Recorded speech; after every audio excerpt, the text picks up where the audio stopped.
తాకట్లో ఉన్న బంగారాన్ని విడిపించి ఆ రోజున మార్కెట్ ధర కట్టి మిగిలిన డబ్బును మీకు అందిస్తుంది కొమ్మూరి గోల్డ్.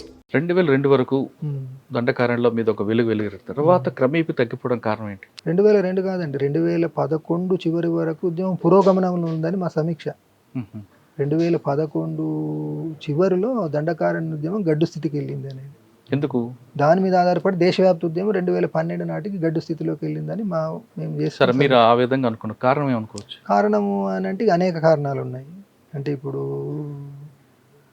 దండకారణ్య ఉద్యమం వచ్చేటప్పటికి ప్రజల్లో మనం నిరంతరం ప్రజల దగ్గరికి వెళ్ళి చేసే రాజకీయ కృషి తగ్గడం, శత్రుదాడులు, ఈ రెండు కలగలిసి అంటే సంఘాల యొక్క సభ్యత్వం తగ్గడం, సంఘాల కార్యకలాపాలు తగ్గడం, మిలీషియా యాక్టివిటీ తగ్గడం, జంతన సర్కారు యొక్క యాక్టివిటీ తగ్గడం, వీటన్నిటిని క్రోడీకరించి మనం గడ్డు స్థితి అంటే ఇప్పటి వరకు మనం అడ్వాన్స్ అవుతున్న స్థితి ఉన్నది.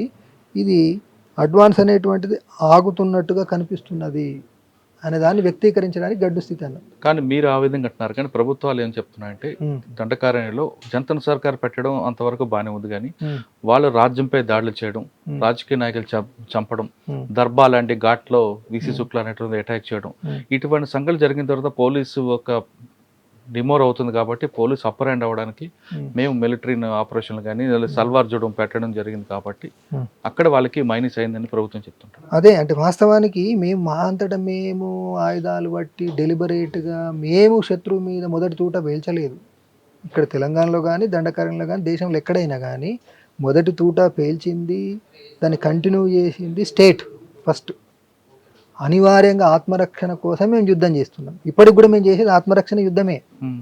వాళ్ళు అత్యంత శక్తివంతులు, ఇండియన్ స్టేట్ ప్రపంచంలోనే శక్తివంతులు. మీరు అంటున్నప్పుడు ఆ శక్తివంతులు పోరాటం చేయడం సాధ్యమని భావించారు మీరు? ప్రజల్ని కూడగడితే సాధ్యమే కదా. ప్రజల్ని కూడా 2013 వరకు ఎందుకు అది తగ్గిపోయిన తర్వాత? అదే అంటే ఇప్పుడు అదే నేను అంటున్నా కదా.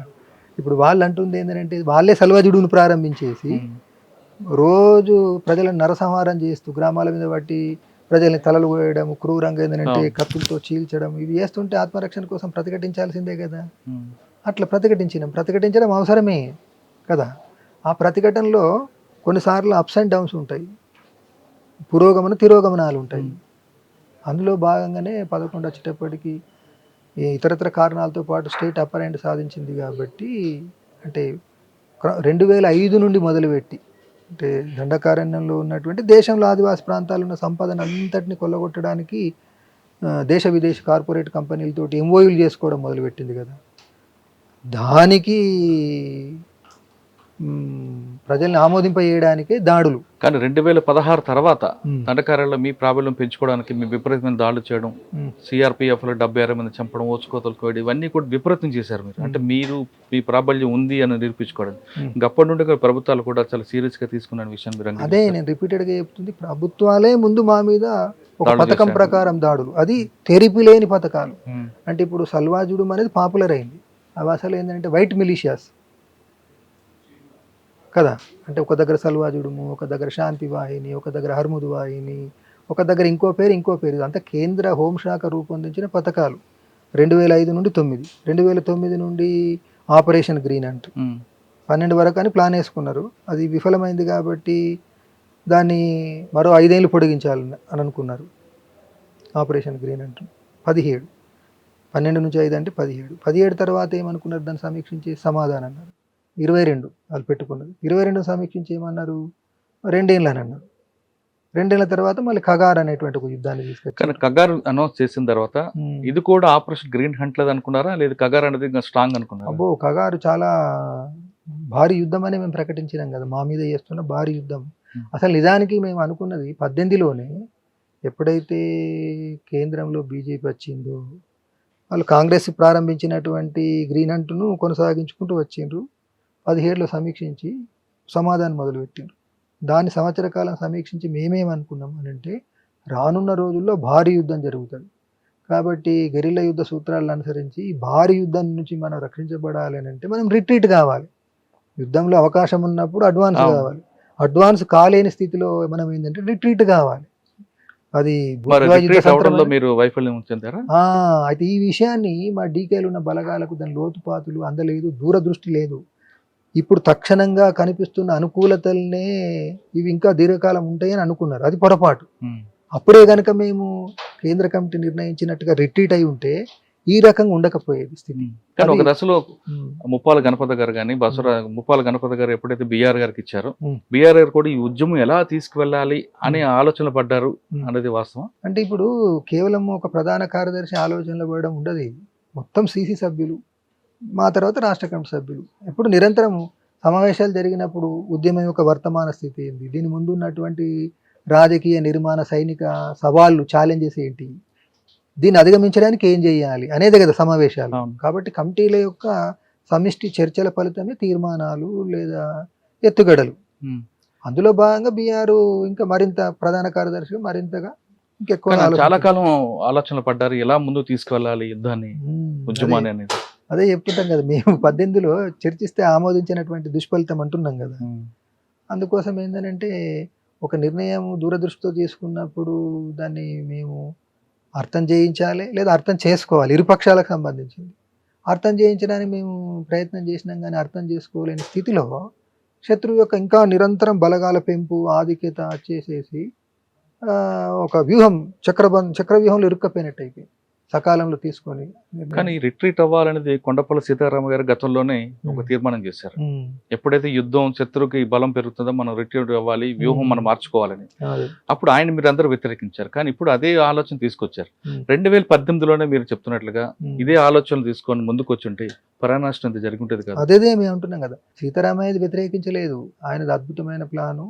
ఉత్తర తెలంగాణలో ఉద్యమం నడుస్తున్నప్పుడే దండకారణ్యానికి వెళ్ళాలని చాలా ముందు చూపుతూ దూరదృష్టితో చేసిందని ఎప్పుడు మేము దాన్ని అభినందిస్తూనే ఉంటాం. దాన్ని వెన్నంటి 18 వరకు మేము రకరకాల ప్రయత్నాలు చేసినాం, కానీ 18లో కనుక చేసి ఉన్నట్టయితే ఈ స్థితి ఉండకపోయేది. అయితే కేవలం ఇది సైనిక కోణమేనా అంటే కాదు, మాది రాజకీయ కోణం. అందరికీ చెప్తుంది ఏంటంటే ఈ స్థితికి ఒక రాజకీయ వైఫల్యం కారణం. అంటే ఇప్పుడు 2007లో ఫస్ట్ ఉత్తర తెలంగాణ ఆంధ్రలో టెంపరీ సెట్ బ్యాక్ రూపంలో ముందుకు వచ్చింది.